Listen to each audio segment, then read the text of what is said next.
Após 12 anos do desaparecimento do voo 70 da Malaysia Airlines no sul do Oceano Índico, as buscas foram retomadas.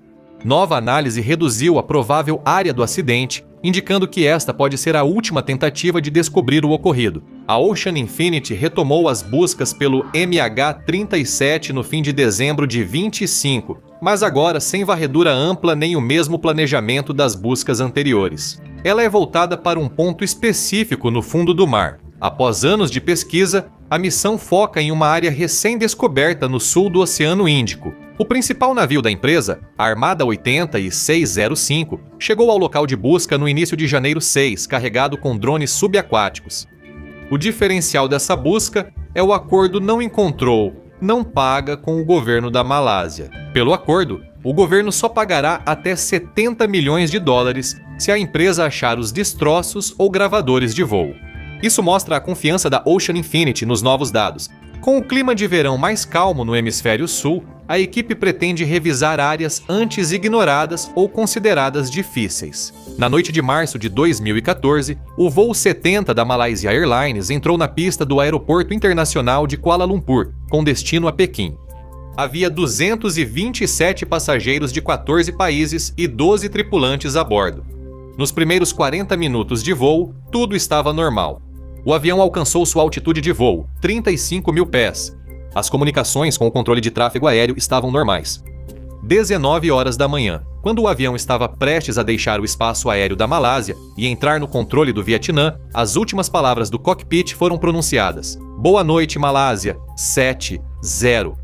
O avião fez uma curva brusca e logo após a última mensagem de rádio, o transponder foi desligado intencionalmente, sumindo dos radares dos controladores. O radar militar mostrou algo mais sombrio. Em vez de ir para Pequim, o avião virou rapidamente à esquerda. Ele voou de volta pela península da Malásia, contornou a ponta de Sumatra e seguiu para noroeste em direção ao Mar de Andamão. Finalmente, desapareceu do alcance do radar militar às 2h22 da manhã, longe no oceano, sem radar ou contato de rádio. O mundo pensava que o avião havia sumido, mas sinais ocultos deixaram rastros no mar. Uma unidade de dados via satélite continuou ativa por 6 horas. Ela enviava automaticamente pings para um satélite sobre o Oceano Índico. Analisando o tempo dos sinais, cientistas concluíram que o avião virou ao sul e voou milhares de quilômetros, segundo os dados. O voo acabou quando o avião ficou sem combustível e caiu na água perto do 7º arco. Ao longo dos anos, as ideias variaram desde uma falha catastrófica até um voo fantasma, onde a tripulação e os passageiros desmaiaram devido a uma perda repentina de oxigênio. Investigadores notaram que o capitão tinha um simulador de voo com uma rota excluída que terminava no sul do Oceano Índico. Sem os destroços, nada foi comprovado. O relatório oficial afirmou que o avião foi desviado de propósito, mas os investigadores admitiram não saber quem fez isso ou por quê. Após o desaparecimento, destroços começaram a surgir em praias distantes. Os investigadores esperavam centenas de fragmentos de uma aeronave desse porte, mas não foi o que ocorreu. Apenas menos de 30 peças foram confirmadas. O número reduzido indica aos investigadores que grande parte do avião não quebrou na superfície. Em julho de 2015, a primeira peça importante foi achada nas praias da Ilha Reunião, perto de Madagascar. Era um flaperon, uma parte da asa usada para controlar o rolamento e a sustentação do avião. Um número especial dentro da peça provou que, sem dúvida, ela veio do MH-70. Essa descoberta foi a primeira evidência de que o avião caiu no Oceano Índico. Depois, outros destroços apareceram em Moçambique, África do Sul, Tanzânia e Madagascar. Havia partes da cobertura do motor, estabilizador horizontal e itens da cabine, como porta de armário e partes de assento. Correntes do Oceano Índico são essenciais para entender os destroços. Diferente do Atlântico e Pacífico, aqui as correntes são influenciadas por ventos sazonais que mudam de direção anualmente. No sul do Índico, águas frias subantárticas vão para leste, enquanto correntes quentes de superfície se curvam ao norte rumo à África. Isso mostra que os destroços não seguem trajetos retos. Um fragmento pode ficar meses em marés lentas até ser levado por correntes rápidas por milhares de quilômetros.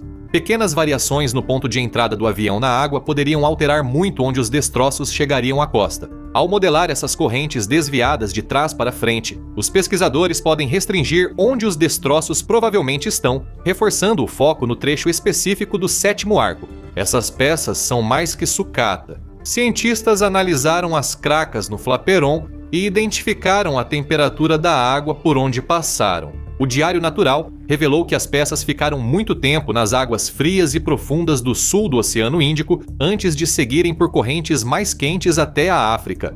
O estado das peças indica que, sem danos por fogo ou química, não houve explosão no ar. A maneira como o flaperon foi arrancado indica que ele não estava aberto para pouso, sugerindo que o avião caiu rapidamente na água, e não em um pouso suave.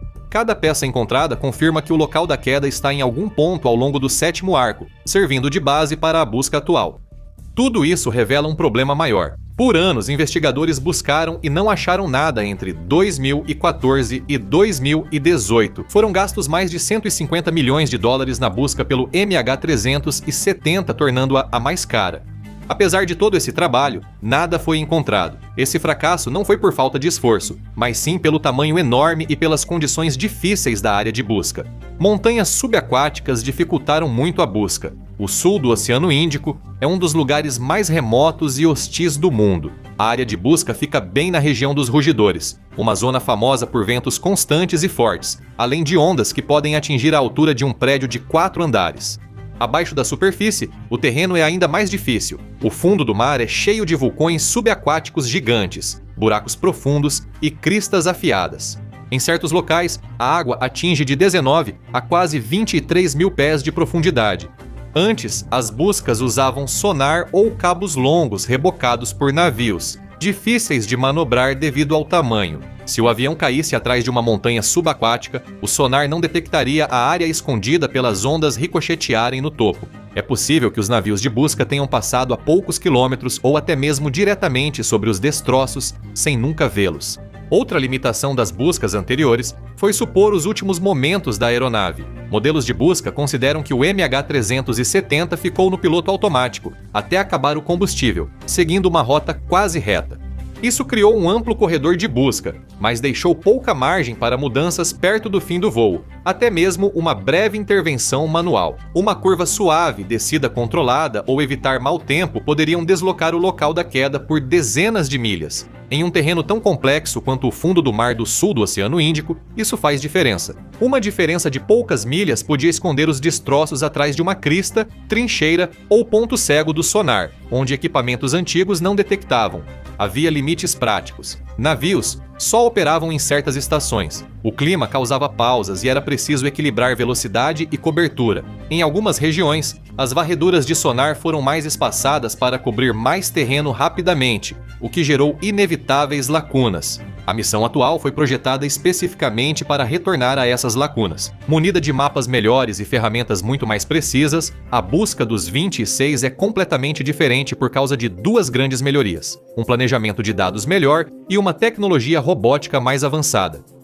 O mais empolgante é o uso da tecnologia WSPR, uma rede global de sinais de rádio fracos usada por entusiastas do rádio amador. Parece uma grande teia invisível de ondas de rádio envolvendo a Terra. Objetos metálicos grandes, como um Boeing 77, ao cruzar esses sinais, geram pequenas oscilações perceptíveis, chamadas efeito de fio de disparo. Analisando dados antigos do WSPR na noite do desaparecimento, pesquisadores identificaram muitas oscilações e, ao conectá-las, definiram melhor a rota do MH370. Isso indica que o avião era pilotado para evitar ser detectado, indo depois para uma área ao sul das buscas anteriores. Há discordância sobre a relevância desse dado. O WSPR, criado por entusiastas, não foi feito para rastrear aeronaves nem é uma rede de vigilância. As perturbações de sinal que ele registra são extremamente sutis. Críticos argumentam que padrões climáticos, condições da ionosfera ou até mesmo aeronaves não relacionadas poderiam ter produzido oscilações semelhantes. E por causa disso, alguns especialistas em aviação alertam contra o uso do WSPR como uma solução isolada. Eles defendem que ele seja usado só como evidência complementar, junto a dados de satélite, modelagem e radar. Já os defensores dizem que o WSPR se destaca pelo volume, não precisão. Os sinais vêm de milhares de transmissores espalhados pelo mundo, criando uma densa rede de dados que não existia em 2014. Quando várias perturbações independentes se alinham no trajeto, eles afirmam que é mais difícil descartá-las estatisticamente. O WSPR não substitui evidências anteriores, mas as refina ao indicar onde investigar, sem afirmar resolver o mistério sozinho. Neste estágio, só faltam encontrar evidências, sem novas teorias. A Ocean Infinity usa robótica de enxame, não apenas uma ferramenta de sonar. Eles enviam um grupo de veículos autônomos subaquáticos Hugin, Halvis, por um cabo longo. Esses drones atuam de forma autônoma, mergulham até o fundo do oceano e se movem coordenadamente. Usam sonar avançado que gera imagens do fundo do mar parecidas com fotos. Eles voam perto do solo, desviam de obstáculos e observam sombras que dificultaram missões anteriores. Esses drones usam IA embarcada para diferenciar rochas naturais de objetos feitos pelo homem, como asas de avião, com alta precisão. Encontrar os destroços principais faria mais do que apenas resolver um mistério, traria a verdadeira verdade sobre o que aconteceu na cabine. O estado do avião será a primeira pista. Se o corpo principal estiver quase intacto, isso indica um pouso controlado, com tentativa de aterrissagem na água. Se o avião se partir em muitos pedaços por vários quilômetros, indica uma queda rápida e reta. O essencial é recuperar os 2 gravadores de voo. Após 12 anos, a memória interna provavelmente segue em boas condições.